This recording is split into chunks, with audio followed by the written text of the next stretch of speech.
894 question है, what is the purpose of inferential statistics?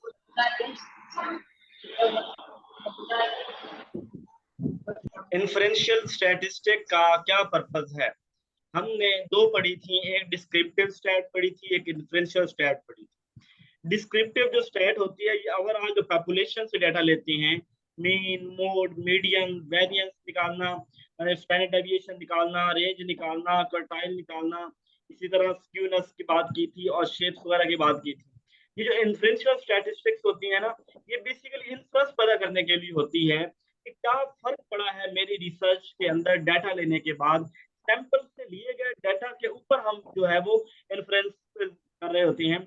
जो हम टेस्ट वगैरह लगाते हैं, टी टेस्ट, अनोवा, एनकोवा, मेनोवा, मैनकोवा, ये टेस्ट वगैरह जो लगाए जाते हैं, या जो नॉन पैरामेट्रिक टेस्ट होता है, मैन विटनी टेस्ट, ये जो लोग थोड़ा रिसर्च के अंदर डीप लेवल पे जानते हैं, तो वो पैरामेट्रिक टेस्ट और नॉन पैरामेट्रिक टेस्ट जो होते हैं वो उनसे वाकिफ होंगे।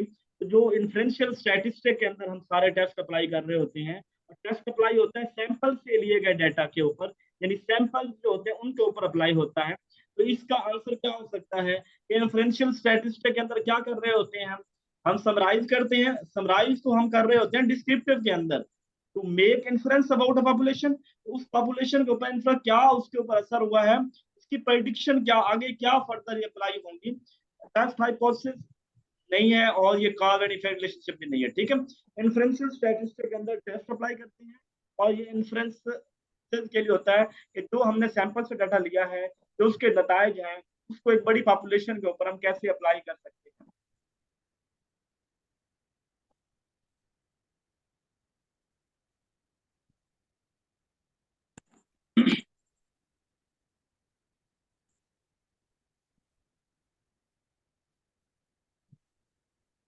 नेक्स्ट है what is a type 1 error.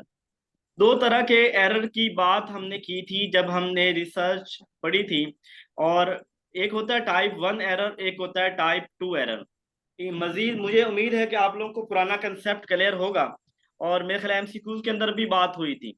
एक इसको एक ऐसे देखें कि मेरे पास एक पेशेंट है, और वो पेशेंट, उसके लिए मैं कोई दवाई लेके आता हूँ, उसके लिए मैं कोई दवाई लेके आता हूँ। अब पहली सूरत तो ये है कि मैं कह रहा हूं कि ये दवाई उसके लिए फायदामंद है, ये दवाई उसके लिए फायदामंद है, जबकि वो दवाई उसके लिए फायदामंद नहीं है। वो दवाई उसके लिए फायदामंद नहीं है, यानी उस दवाई का उस बीमारी के साथ ताल्लुक नहीं है। और सम टाइम ये हो सकता है कि वो दवाई नुकसानदेह भी हो सकती है। या इसको ये देखें, एक पेशेंट है मेरे पास, वो एक एक मुजरिम है, एक बंदा, एक बेगुनाह आदमी को मैं कहता हूं कि इसको मैं गिल्टी करार देता हूं। एक बेगुनाह आदमी है, उसने जुर्म नहीं किया, उसने जुर्म नहीं किया, तो गिल्टी नहीं है, लेकिन मैं उसको मुजरिम करार देता हूं, मैं उसको मुजरिम करार देता हूं। ये टाइप 1 एरर है। ये क्या है? टाइप 1 एरर है, कि इसको हम कहते हैं, इसके एक और निशानी भी याद रख लें। टाइप 1 एरर को फॉल्स पॉजिटिव भी कहते हैं, नहीं, बस इसको पॉजिटिव बोलते हैं, ठीक है। और जो होता है ना हमारे पास दूसरा टाइप 2 एरर, इसे नेगेटिव बोलते हैं। एक लफ्ज इसके लिए इस्तेमाल होता है, एक लफ्ज और होता है, पॉजिटिव नेगेटिव की बात होती है। यानी एक बंदा मुजरिम नहीं है, मैं उसको मुजरिम बना। अब यहाँ पे देखो, rejecting a null hypothesis when it is true. भाई दो चीजों का आपस में ताल्लुक नहीं है, मुजरिम का और उसके गुनाह का जो उसके ऊपर इल्जाम लगा है, वो आपस में ताल्लुक नहीं है, लेकिन मैं उसके बावजूद उसको गिल्टी करार देता हूं, मैं इसको यानी रिजेक्ट कर देता हूं, और मैं उस बंदे को फांसी लटका देता हूं। यानी इमरान खान की मिसाल ले लें, अब जुर्म उसका कोई नहीं है, और ये जो अगर उसने जुर्म किए भी हैं तो जुर्म ऐसे हैं कि जैसे इससे पहले अगर वो उसने जुर्म किया है तो फिर सारे सबको फांसी लगनी चाहिए जो पहले वाले हैं। अब उसको आप जो है वो मुजरिम करार दे रहे हैं, तो ये आपका टाइप 1 एरर होता है। ये क्या होता है? टाइप, यानी इसको आप ये ज्यादा खतरनाक होता है। टाइप 1 एरर ज्यादा खतरनाक होता है जब बेगुनाह शख्स को आप फांसी दे दें, आप कैदी बना लें। वो बड़ा जुर्म है कि एक मुजरिम को आप छोड़ दें, वो छोटा जुर्म है। एक मुजरिम को छोड़ दें, वो छोड़। टाइप 2 एरर में ये होता है कि एक मुजरिम है, यानी उसने उसके जो गुनाह है और जो उसके ऊपर दफा लगी हुई है, इनका आपस के अंदर ताल्लुक है, लेकिन मैं बजाय उसके ताल्लुक को मैं इसको फेल टू रिजेक्ट कर देता हूं। When it is actually false, यानी वहां पे मुजरिम को जो गुनाह किया लेकिन छोड़ देते हैं, ये टाइप 2 एरर है। और गुनाह नहीं किया तो पकड़ लेते हैं, टाइप 1 एरर है। मेरे ख्याल अब याद रहेगा, इमरान खान तो याद रहेगा ना, कि बेगुनाह है, उसके उसके ऊपर लगाई गई दफा, लगाया गया इल्जाम, और उसके ऊपर जो है वो उसको, यानी कि एक शख्स और उसका क्राइम, इन क्राइम का आपस में ताल्लुक नहीं है, लेकिन उसके बावजूद उस शख्स को कैद में रखा हुआ है। ये होता है टाइप 1 एरर, और ये खतरनाक एरर है कि बेगुनाह को आप लोग जेल में रखा हुआ है। ये टाइप 1 एरर। और टाइप 2 एरर, जब दो चीजों का आपस में ताल्लुक है, उसने जुर्म किया है, इस शख्स ने, इसको जेल में होना चाहिए, लेकिन उस शख्स को हमने आजाद कर दिया है, ये टाइप 2 एरर है। जी, टाइप 2 नवाज शरीफ है। खैर, लंदन भाग जाएगा जिस दिन ये, जो उसका जो सपोर्टर है ना, काजी फाइज साहब उतरेगा, तो ये अपने जो है बेल में इंशाल्लाह छुप जाएगा। तो ये बात सबको समझ आ गई है। बस ये मेरे ख्याल अब नहीं भूलेगी। एसोसिएशन चाहिए होती है भाई, वो डांडी औरत है, वो कहती है कि मैं जो है ना किसी से मरूब नहीं होती, और ये किसी हद तक भी जा सकती है, मुझे डर लगता है, इसके बारे में मैं बात नहीं करता भाई। अच्छा, ये बदल, जब भी आपको टाइप 1 एरर, टाइप 2 एरर आए ना, तो आपने the great leader Imran Khan को याद कर लेना। अच्छे काम इमरान खान ने भी कोई नहीं किए हुए, सिर्फ इतना याद रखना है कि उसने कम से कम एक्सपोज जरूर किया है। उसने सिस्टम को बताया है कि सिस्टम किस कदर नकारा, निखट्टू, और मतलब किस तरह का फरसुदा निजाम है पाकिस्तान का। जस्ट उसने ये बताया है हमें, पाकिस्तान की कौम को बावर करवाया। इसलिए मैं कहता हूँ कि इमरान खान अच्छा आदमी है, अदरवाइज काम उसके भी अच्छे नहीं थे, इतने अच्छे नहीं थे। ठीक है। What is a type 2 error? जहां पे देखें, failing to reject a null hypothesis when it is actually false. देखिए, अब उसका दो चीजों का आपस में ताल्लुक है, ठीक है। अब उसको उसने रिजेक्ट करना था, लेकिन उसने फेल टू रिजेक्ट, उसने रिजेक्ट नहीं किया, यानी कि जुर्म भी है, उसने किया, जुर्म उसने किया है, वो मुजरिम है, उसके ऊपर जुर्म साबित हो गया है, बजाय उसको जेल में जाने के, और आप उसको छोड़ रहे हैं। ये टाइप 2 एरर है, ये ज्यादा खतरनाक नहीं है, इसको इमरान खान ज्यादा सीरियस ले जाता है, इसको लेना नहीं चाहिए। जो मुजरिम छूट रहा है उसको छोड़ने दे, आप मुल्क की तरक्की के ऊपर जो है वो वक़्त लगाएं, बजाय ये कि आप 5 साल उनके एहतसाब करते रहें, और जो है जो बेहतरियां हो सकती थी वो आप वो ना करें। अंडरस्टैंड?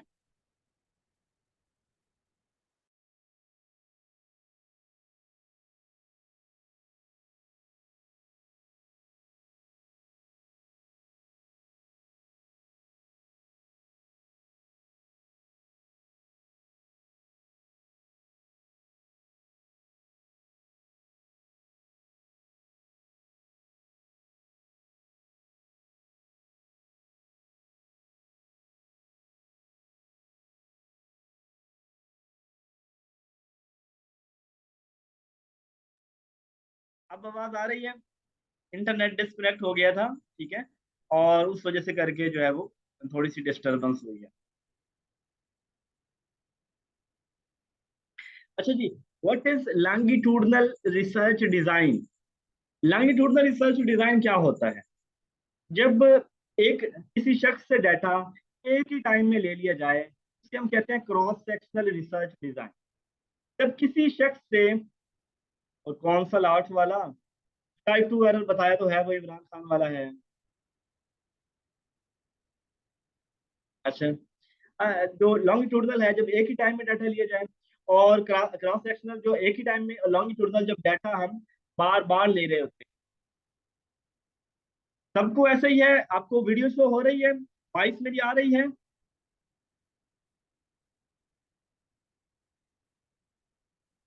वॉइस स्लो है? चलें, अब बताइएगा, मैंने माइक निकाल दिया है। अच्छा, लॉन्गिट्यूडनल होता है जब हम डाटा जो है वो, जब हम डाटा जो है वो कुछ टाइम, यानी बार बार लेते रहते हैं, बार बार डाटा लेते रहते हैं, उसे हम लॉन्गिट्यूडनल कहते हैं। ठीक है। Data is collected one time, cross sectional होता है। और data is collected through groups, या डाटा, या वाला, ये पहले वाला, ए वाला, कि हम उस शख्स के जिस डाटा लेना है ना, उसको फॉलो करते हैं, बार बार डाटा लेते हैं। यानी आज लिया, तो 6 दिनों बाद फिर पहुंच जाऊंगा, 6 महीने, साल बाद फिर ले लूंगा। तो यानी जब हम डाटा जिस शख्स से बार बार ले रहे होते हैं, उसे हम क्या बोलते हैं कि ये हमारा लॉन्गिट्यूडनल स्टडी है। और जिससे एक ही टाइम में लेते हैं, जी टाइप 1 जो होता है वो उसके अंदर हम ट्रू को रिजेक्ट कर रहे होते हैं, और टाइप 2 के अंदर वो ट्रू नहीं है, यानी आपस के अंदर रिलेशनशिप है, लेकिन फिर भी हम उसको रिजेक्ट, फेल टू रिजेक्ट, हमने रिजेक्ट करना होता है लेकिन हम रिजेक्ट नहीं करते। ठीक है। Which of the following is the common data collection method used in ethnographic research? Ethnographic research basically एक क्वालिटेटिव रिसर्च है, इंसानों के ऊपर होती है। तो कौन सा यहाँ पे मेथड है जो क्वालिटेटिव मेथड है जो हम एथनोग्राफिक के अंदर यूज कर सकेंगे? सर्वे तो क्वांटिटेटिव है, एक्सपेरिमेंट भी क्वांटिटेटिव है, कोरिलेशनल भी, ये इंटरव्यू होगा। ठीक है। What is the mode of the following off score? जब मोड पूछा जाए तो सबसे पहले हम चीजों की तरतीब लगाते हैं, फिर उसके बाद देखते हैं कौन सा हिस्सा बार बार आया, ज्यादा दफा आया है। तो जरा बताइए कौन सा हिस्सा ज्यादा दफा आया यहाँ पे? 9 वाला। ठीक है, 3 दफा 9 आया है, तो ये इसका मोड होगा। ठीक है, नंबर ऑफ फ्रीक्वेंसी, किन दफा कोई आ रहा है। Which of the following is not the type of experimental design? कौन सा इसके अंदर एक्सपेरिमेंटल डिजाइन की 3 टाइप्स मैंने आपको पढ़ाई थी, तो कौन सी इसमें नहीं है? कौन सी मैंने नहीं पढ़ाई थी? ओ शाबाश, जबरदस्त, शुक्रिया बकारन निसा साहबा। ट्रू, परी और कुजाई मैंने पढ़ाई थी। ठीक है, कसाई याद रख लिया। Which ensure which thing? कौन सी चीज किसको इंश्योर करती है? Reliability and validity are independent. Reliability और कुजाई होता है जिसके अंदर हम प्री टेस्ट और पोस्ट टेस्ट ले रहे होते हैं, जिसके अंदर हमारा कंट्रोल जो होता है ना बिल्कुल वीक होता है ना बहुत हाई कंट्रोल होता है। ठीक है, ये कसाई होता है। ठीक है, ये ना मुख्तलिफ लोग, पहले हम पढ़ते थे कौसी, कौजी, फिर हमें सर ने पढ़ाया कुजाई, लेकिन मैंने कहा यार इसको याद रखने के लिए कसाई ठीक है। अच्छा जी, विच इंश्योर विच थिंग? कौन सी चीज किसको इंश्योर करती है? एक होती है रिलायबिलिटी। रिलायबिलिटी होती है किसी एक खास पॉइंट पे पिक करना, यानी मैंने एक एरो फेंकना है, किसी खास पॉइंट पे फेंकना, ये हमारी रिलायबिलिटी है। वैलिडिटी है ठीक पॉइंट पे फेंकना। अब कहता है कि इन दोनों का आपस में क्या ताल्लुक है, कौन सी चीज किसके ऊपर? अब अगर मैं ये कहूं, ओए खुदा की बंदी, मैंने ये तो बताया है। आप अब मैंने कोई नहीं बताना, आप जाएं वो जाके लेक्चर सुने मेरा। ठीक है, एक्सपेरिमेंटल रिसर्च डिजाइन वाला लेक्चर सुने, परी टेस्ट, पोस्ट टेस्ट, वो परी, कुजाई, और उसके अलावा जो है वो ट्रू, ये मैंने तीनों बड़ी डिटेल में समझाए हुए हैं। अब इतना कुछ ही बताता हूँ जो वीडियो में बता दिया है, वो और क्या चाहते हैं मुझसे, गरीब आदमी से? थका देंगे पहले क्वेश्चन पे, तो फिर 50 क्वेश्चन किसने करने हैं? अभी तो ये क्वेश्चन मुझे थकाने वाला है। यार कोई स्टूडेंट जो है ना वो प्यार से सीखते कोई नहीं है, नाराज नहीं होइए, लेकिन अभी मैं बता दूं इससे पहले कि जो है ना कमेंट्स के अंदर गालियां आने लग जाए। जज्बाती काम है ना, यार बता देते हैं। कोजाई जो है ना, कसाई, ये एक्सपेरिमेंटल रिसर्च डिजाइन की जो है वो एक मतलब रिसर्च डिजाइन के अंदर आता है। कोजाई वो होता है जिसके जो हमारी जो हम रिसर्च यूनिवर्सिटी के अंदर कर रहे होते हैं ना, जो हम यूनिवर्सिटी के अंदर रिसर्च कर रहे होते हैं, वो एक्सपेरिमेंटल अगर रिसर्च कर रहे हैं, तो वो वाली हम जो है ना वो आगे ना सर रहने दे। ये तो वो फीमेल वाला जवाब ही है, वो भी कहते हैं कि मतलब घर में, खैर वो जब नाराज होते हैं ना बेगमात वगैरह, या फीमेल जब नाराज हो, तो उनका यही होता है कि उन्होंने कहना है रहन दो हुण तुसी, बंदा बाद में जितना मर्जी चंगा काम कर लवे ना, तुसी रहन दो, थोड़ी हुण कोई नहीं है लोड़। खैर बहरहाल बाद में फायदा ही कोई नहीं होता, काम करना ही होता है। अच्छा, चलें ज्यादा सीरियस नहीं लेना। ठीक है, विच इंश्योर विच थिंग? यार पहले उसकी तरफ आ जाएं, वो मैडम के क्वेश्चन की तरफ आ जाएं। कोजाई के अंदर क्या होता है?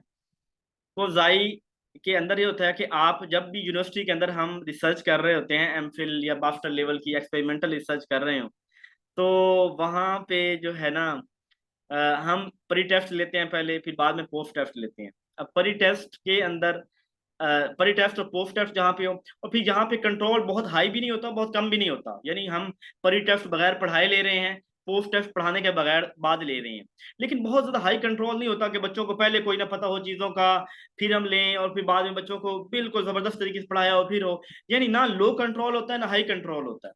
तो ये वाली जो रिसर्च होती है ना, ये कोजाई रिसर्च होती है, रिसर्च होती है। ठीक है, यानी सम हाउ परी की निस्बत कंट्रोल हाई होता है, ज्यादा होता है इनके चीजों वेरिएबल्स के ऊपर, इंडिपेंडेंट डिपेंडेंट वेरिएबल के ऊपर, लेकिन ट्रू की निस्बत जो है वो कम होता है। ठीक है, कुछ कुछ समझ आ गई है या रहने दीजिए? अच्छा चले, रहने दिया हमने। विच इंश्योर विच थिंग, कौन सी चीज किसको इंश्योर करती है? एक होती है रिलायबिलिटी, एक होती है वैलिडिटी। रिलायबिलिटी ये होती है कि आपने कोई एरो कहीं फेंकना है ना, तो वो अपने निशाने के ऊपर लगना चाहिए, अपने निशाने के ऊपर जो आपने डेस्टिनेशन मुकर्रर की है वहां लगना चाहिए, ये हमारा रिलायबिलिटी होती है, बार बार उसी के ऊपर। वैलिडिटी ये होता है कि आप ठीक तरह मैयर कर रहे हो, आप मैयर भी। इसको मैं ऐसे मिसाल दूं, मैंने बच्चे से टेस्ट लेता हूँ, और बच्चे के टेस्ट उसके 10 नंबर का टेस्ट है, हर दफा 10 नंबर का टेस्ट, और उसमें से अगर 8, 7 या 9 नंबर आते हैं तो टेस्ट ठीक है, रिलायबल है। अगर इससे कम आए या ज्यादा नंबर आए तो मतलब टेस्ट का मसला है। तो रिलायबिलिटी ये 7, 8, 9 है। अब वैलिडिटी ये है कि टेस्ट जो है ना, मैं हर दफा एक ही तरह का मैयर कर रहा हूँ, जो मैंने बताया हुआ है वही मैयर करूँ। अगर टेस्ट और होगा तब भी मसला है, अगर नंबर और होंगे तब भी मसला है। अच्छा, एक बात इसके अंदर ये है कि अगर हमारी रिलायबिलिटी ठीक आ रही हो, यानी बार बार एक ही पॉइंट आ रहा हो, इसका मतलब वो ठीक है, वो मतलब रिलायबिलिटी ठीक है। अब वैलिडिटी भी इसका मतलब है कि वो भी तकरीबन ठीक होगी। यानी पहले रिलायबिलिटी को हम देखेंगे फिर वैलिडिटी। वैसे दोनों आपस में ताल्लुक है, वैलिडिटी नहीं होगी तो रिलायबिलिटी का मसला हो सकता है, रिलायबिलिटी नहीं होगी तो वैलिडिटी का मसला हो सकता है। लेकिन अगर रिलायबिलिटी हम एक ही पॉइंट बार बार आ रहा है तो इसका मतलब है कि वैलिडिटी भी कहीं ना कहीं ऐसे ही होगा। ठीक है, चांसेस है, इस तरह करके सवाल है। कुछ कुछ क्लियर है? यानी आप ये कहना है कि रिलायबिलिटी पहले आती है और वैलिडिटी बाद के अंदर है। नेक्स्ट है, when problem is not clearly known this research is called. जब हमें अपने प्रॉब्लम्स का वाज़ेह तौर पे पता ना हो, रिसर्च कर रहे हैं लेकिन रिसर्च के दौरान अपने प्रॉब्लम्स का हमें मुकम्मल तौर पे इदराक कोई नहीं है, तो कौन सी रिसर्च होगी? Exploratory research, explanatory research, correlational, या ऑल ऑफ द अबव? जी आप लोग ठीक बता रहे हैं। एक्सप्लोरेटरी रिसर्च के अंदर हम हाइपोथेसिस बनाते हैं, एक्सप्लोरेटरी रिसर्च के अंदर हम अपने प्रॉब्लम्स को के ऊपर इन्वेस्टिगेशन कर रहे होते हैं, ये प्रॉब्लम है बाकी है भी कि नहीं है, यानी अपने प्रॉब्लम्स को ही रिफाइन कर रहे होते हैं, अपनी हाइपोथेसिस को ही रिफाइन कर रहे होते हैं। ये एक्सप्लोरेटरी रिसर्च होता है, ठीक है। Which research help us to create hypothesis, कौन सी रिसर्च जो है वो जिससे हाइपोथेसिस क्रिएट करते हैं? एक्सप्लानेटरी रिसर्च, सर बिलाल साहब गलत बता रहे हैं, मैं हाइपोथेसिस की क्रिएशन की बात कर रहा हूँ। अभी पिछली स्लाइड में मैंने बताया है, पिछले सवाल में बताया है कि हाइपोथेसिस क्रिएट किस में करते हैं। एक्सपेरिमेंटल रिसर्च के अंदर तो हाइपोथेसिस को टेस्ट कर रहे होते हैं, एक्सप्लानेटरी भी एक्सपेरिमेंटल रिसर्च की ही तरह ही है, एक्सप्लोरेटरी रिसर्च के अंदर हाइपोथेसिस को बना रहे होते हैं, ठीक है।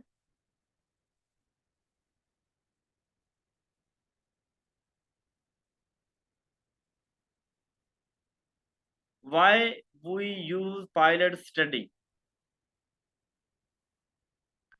अच्छा जी, पायलट स्टडी क्यों यूज करते हैं हम लोग?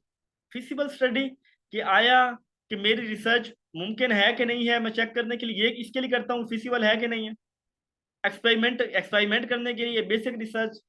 जी आप लोग ठीक बता रहे हैं कि यही देख अपना ये के लिए होता है कि क्या जो मैंने डिजाइन रिसर्च डिजाइन सिलेक्ट किया है वो रिसर्च डिजाइन काबिल अमल है कि भी नहीं है, ठीक है ना, ये चीज देखने के लिए हम ये कर रहे होते हैं। पायलट स्टडी ये होता है कि एक रिसर्च को बड़े पैमाने के ऊपर अप्लाई करने से पहले आप उस रिसर्च को जो है वो छोटे लेवल पे अप्लाई करते हैं। तो ये हमारा होता है छोटे लेवल, मतलब ये कि आपने 400 बंदों का डाटा लेना, पहले 20 बंदों का डाटा लेके चेक करेंगे कि ये वाला काबिल अमल है कि नहीं है, फिर उसके बाद आप देखेंगे कि हाँ ये रिजल्ट हमारे हाइपोथेसिस के अकॉर्डिंग आ रहे हैं, ये मेथोडोलॉजी काबिल इस्तेमाल है, फिर आप बाकी से पॉपुलेशन से डाटा लें। Why stressful living result in heart attack, this is research. जब यानी कि stressful living result in heart attack, this is, ये कौन सी होगी कि स्ट्रेस वाले बंदे को हार्ट अटैक हो जाता है, कौन सी रिसर्च बताइए तो।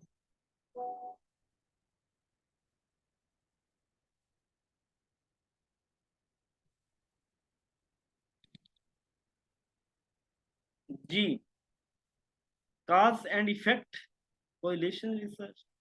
मैंने कहीं बात की है इस सवाल के अंदर के रीजन क्या है?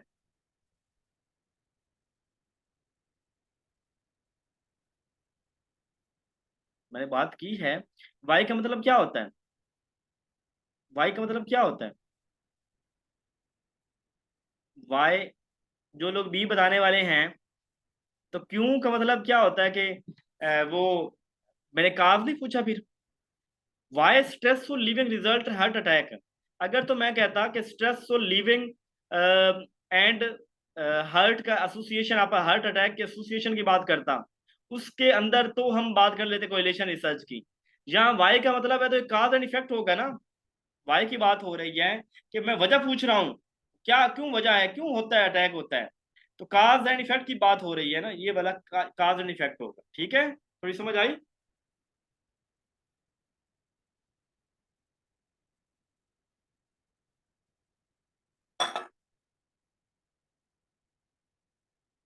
नहीं, डी नहीं होगा। अ, अगर हम नन की बात नहीं है। जब देखिए यहाँ पे हम बात कर रहे हैं कि वाई की बात, वाई का मतलब होता है सवाल करना, क्यों ऐसा हुआ, ये क्या भाई वजह पूछ रहे हैं आप। अच्छा, in descriptive research we must have, descriptive के अंदर हमारे पास क्या होता है, हाइपोथेसिस होती है या रिसर्च क्वेश्चन होता है। डिस्क्रिप्टिव के अंदर हमारे पास हाइपोथेसिस होती है या रिसर्च क्वेश्चन होता है।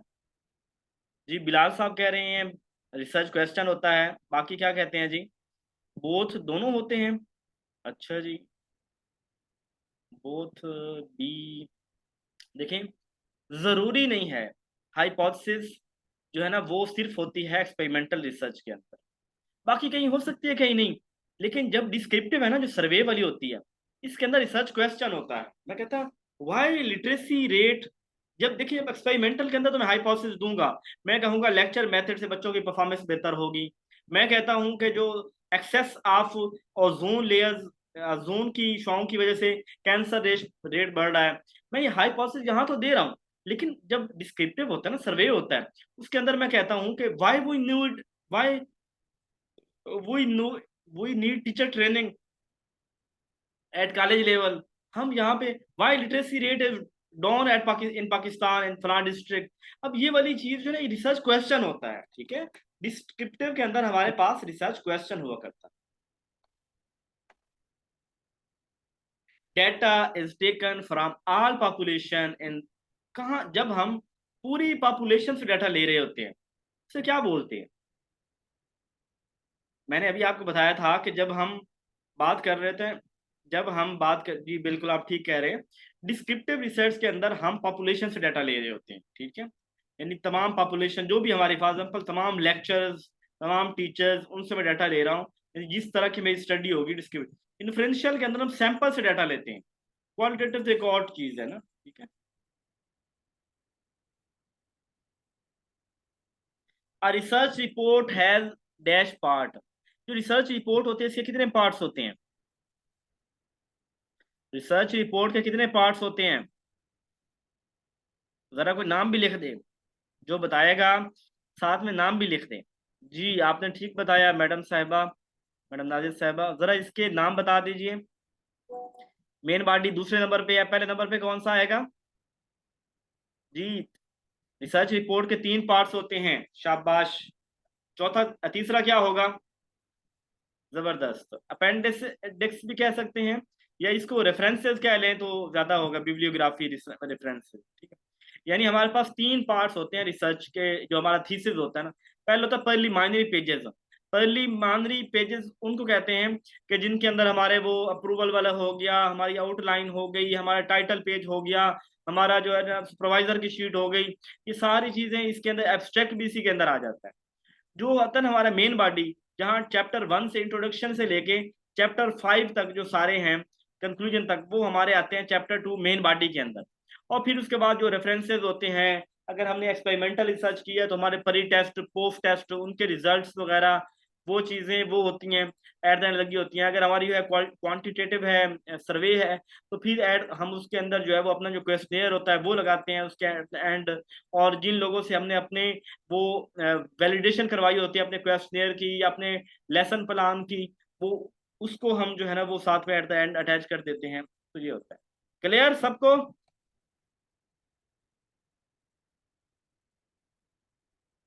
अच्छा, other name of Likert scale. Likert scale जो होता है जिसको हम ये कहते हैं agree, disagree, strongly agree, not agree, neutral, ये क्या चीज है ये, इसके कौन कौन से इसके नाम हो सकते हैं? यानी क्या सिमेंटिक डिफरेंशियल, सुमेटेड रेटिंग स्केल, या बोथ, क्या इसको कहेंगे?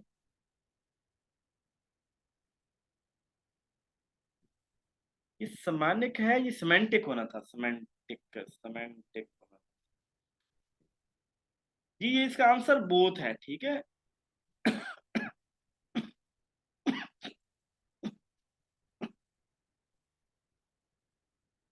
ठीक है, ये इसके अंदर semantic differential, semantic rating scale, दोनों इसको कहते हैं। The reference of a subject is used to find other subject or sample in, क्या कहते हैं इसको? जब हम डाटा लेने के लिए रेफरेंस का इस्तेमाल करते हो, यार तेरा फलाना जानने वाला है, मुझे उससे डाटा लेके दे दे, तो किसे क्या कहते हैं इसको? जी बिल्कुल ठीक, जबरदस्त फरमाया आपने। नहीं नहीं, ये सी वाले गलत हैं, सी वाले गलत हैं जी। मैं रेफरेंस यूज कर रहा हूँ, मैंने बात की है रेफरेंस की, कि यार, यार तेरा फलाना बंदा जानने वाला है, जरा मुझे उसके पास ले चल यार, उससे डाटा तो लेके दे दे। प्रपोजल, प्रपोजल में तो होता है जिसको मैं समझ रहा होता हूँ कि यार फलां बंदा अच्छा पढ़ा लिखा बंदा है, वो मुझे डाटा ठीक देगा, या उसके पास चलते हैं, ये प्रपोजिव होता है। स्नोबॉल ठीक है, स्नोबॉल में हम कहते हैं यार, वो आपको यार मुझे डेंगू के पेशेंट से डाटा लेना है, आपको चूंकि डेंगू हुआ था, किसी दो बंदों को जानते हैं, कहता फलां दो बंदों से ले लो, उन दो से कहता हूँ आगे दो के, इस तरह करके स्नोबॉल सैंपल, यानी एक पत्थर छोटा सा अगर बर्फ के पहाड़ से ऊपर से फेंका जाए, वो नीचे आते आते उसके रोल होते होते एक बहुत बड़ा तोता बन जाता है, तो ये स्नोबॉल होता है, ठीक है। चला जाओ पानी तो लेके आओ, जाओ आंटी को पानी डाल के। हाँ जी।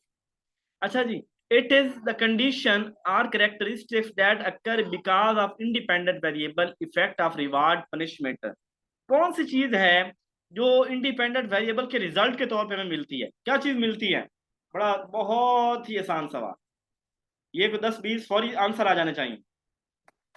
मतलब बहुत काम का आदमी, सारे काम यही करता है, दूसरों का लूडस है। जी जी जी जी, एक्टिव हो, बाकी लोग भी एक्टिव हो, 26 लोग हैं, 4 बंदों के जवाब आए हैं।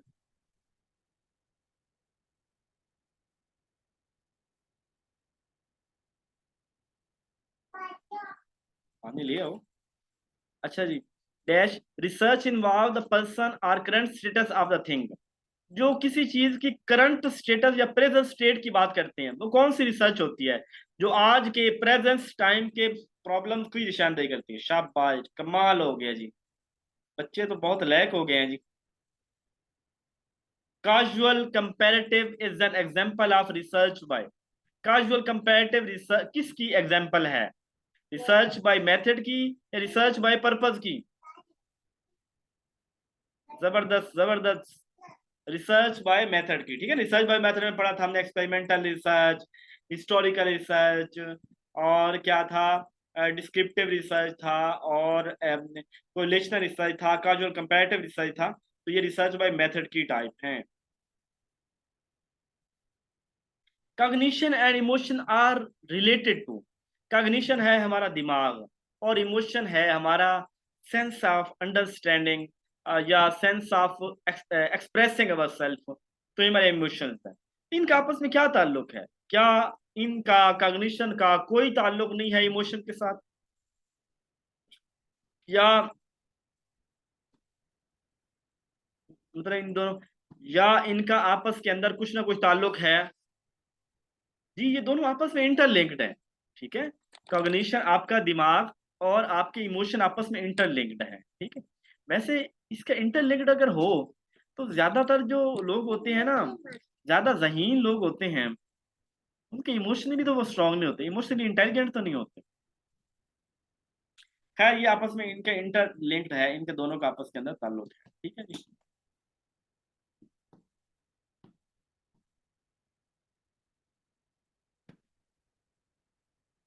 हो भी सकता है जी, बिल्कुल हो भी सकता है। The method of memorizing a long series of letters by fitting them into small parts is called, क्या कहलाती है?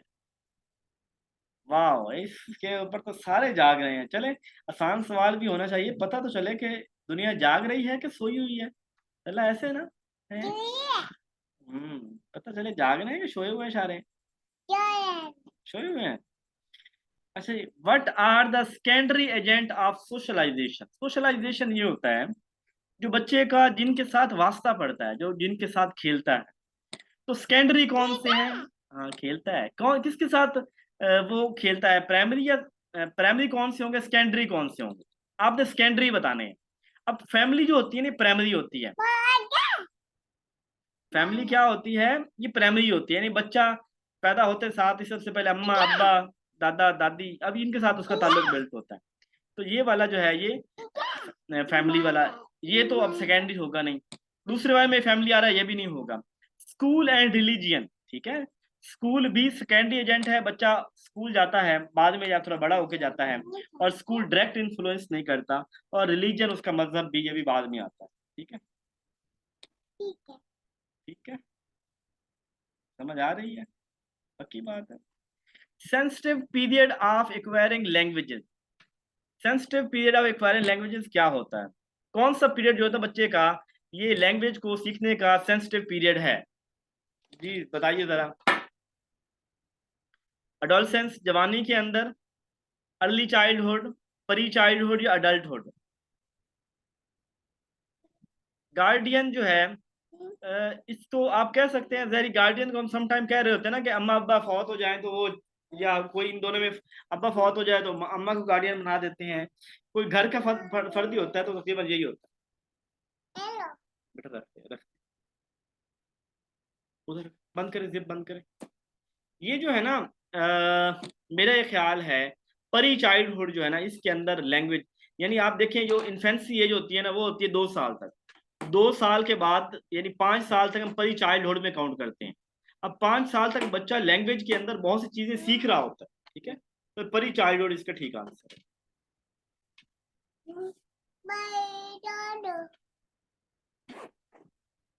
In progressive education, progressive education के अंदर क्या चीज जो है वो इंपॉर्टेंट है? The seating arrangement have to be completely fixed, के उसके अंदर सीटिंग अरेंजमेंट बड़ी फिक्स होती है। टेक्स्ट बुक की बड़ी अहमियत होती है। करिकुलम, वैसे अर्ली चाइल्डहुड और परी चाइल्डहुड में क्या फर्क है? जरा सवाल तो ये भी बनता है, अर्ली चाइल्डहुड और परी चाइल्डहुड में क्या फर्क है? जी, यहाँ डी ऑप्शन ठीक है कि nature of learning is social, के जो है ना प्रोग्रेसिव वाले सोशल लर्निंग को ज्यादा अहमियत देते हैं। ठीक है,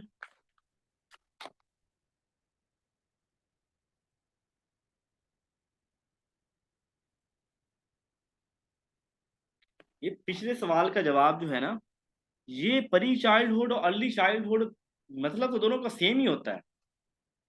क्या ख्याल है? परी चाइल्ड, कोई बताएगा मुझे परी चाइल्ड और अर्ली चाइल्डहुड में क्या फर्क है?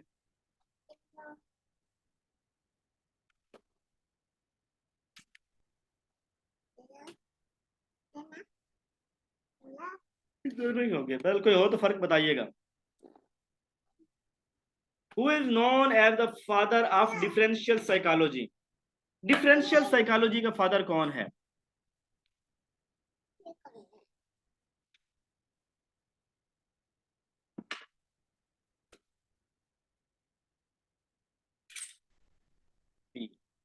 फ्रांसिस गाल्टन डिफरेंशियल साइकोलॉजी का बानी है।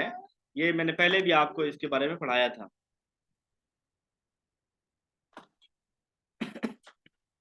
इसको देखते हैं जी। फ्रांसिस गाल्टन जो है, इसने डिफरेंशियल साइकोलॉजी की बात की थी। Dash is primary socialization and dash is secondary socialization. बताइए बे, कौन सी प्राइमरी है, कौन सी सेकेंडरी है? फैमिली प्राइमरी है, नेबरहुड सेकेंडरी है, ये बात तो लग रही है मुझे ठीक पहले वाला। अगले देखते हैं, family and books. Family primary है, बुक्स, बुक्स वैसे सेकेंडरी होंगी, क्या होगी? समटाइम तो बुक्स इतने डीप पर नहीं होती जैसे मुझसे बातें कर रही है। स्कूल सेकेंडरी है, ये तो गलत हो गया। स्कूल सेकेंडरी, ये गलत हो गया। तो बहरहाल ये ऑप्शन ठीक है। When a teacher teach about bicycle, the child has its image in mind. उस्ताद बच्चे को बाइसाइकिल के मुतालिक पढ़ा रहा है और बच्चे के ज़हन के अंदर बाइसाइकिल आ जाती है, ये क्या होगा? फॉर्मल ऑपरेशन, बिल्कुल ठीक। यानी जब हम एब्स्ट्रैक्ट वाली बातें करते हैं ना, तो वो इसी फॉर्मल के अंदर आता है। सेंसरी के अंदर तो बिल्कुल नहीं। सेंसरी तो कहते हैं कि वो तो out of sight out of mind वाली बात करते हैं वहां पर। Propounder of collective counselling, collective counselling का कंसेप्ट किसने दिया था? ये कंसेप्ट कलेक्टिव काउंसलिंग का दिया था थॉर ने दिया था। ठीक है, किसने दिया था? थॉर ने दिया था। और थॉर इनके अंदर क्या कहता है कि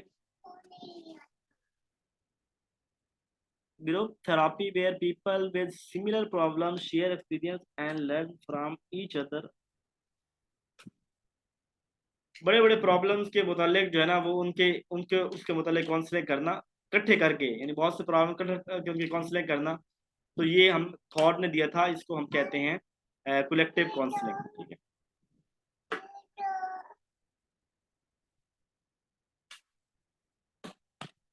जी, कार्ल रॉजर ने क्लाइंट सेंटर थ्योरी दी थी। विलियमसन ने भी, वो मेरे ख्याल है दूसरी यही थ्योरी ही उसकी भी थी, थ्योरी थी इसी के हवाले से ही ना, वो गाइडेंस के हवाले से उसका काम था। अच्छा, the character building and action in Islam is based upon. Islam के अंदर करेक्टर बिल्डिंग और एक्शन किस चीज के ऊपर बेस करते हैं? एथिक्स के ऊपर बेस करते हैं। जबरदस्त। टाइम हो रहा है खत्म, तो अब क्या ख्याल है, अगला दूसरा सेशन होना चाहिए? The ideology of education takes its roots from. कहाँ से आइडियोलॉजी लेते हैं हम? जो क्वेश्चन रिपीट हुआ है ना, इनका मुझे मैसेज कर दिया करें, मैं इनको उड़ा के उनकी जगह पे नया क्वेश्चन शामिल कर दूं। ये फेथ और फिलॉसफी से हम आइडियाज वगैरह लेते हैं। वो क्या उड़ गया है?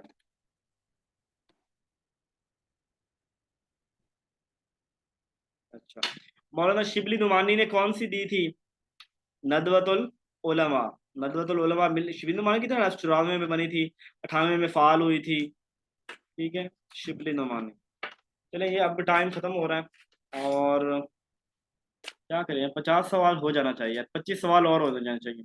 चले, दोबारा से क्लास होगी, ठीक है, 25 सवाल और कर लेते हैं, 950 तक आज खत्म करते हैं। अब ये जैसे खत्म होती है तो आप लोगों ने मैं 2 मिनट बाद ट्राई करूंगा कि ज्वाइन हो गए पानी वगैरह पी के, तो ज्वाइन हो गए तो मैं मैसेज कर दूंगा, ना ज्वाइन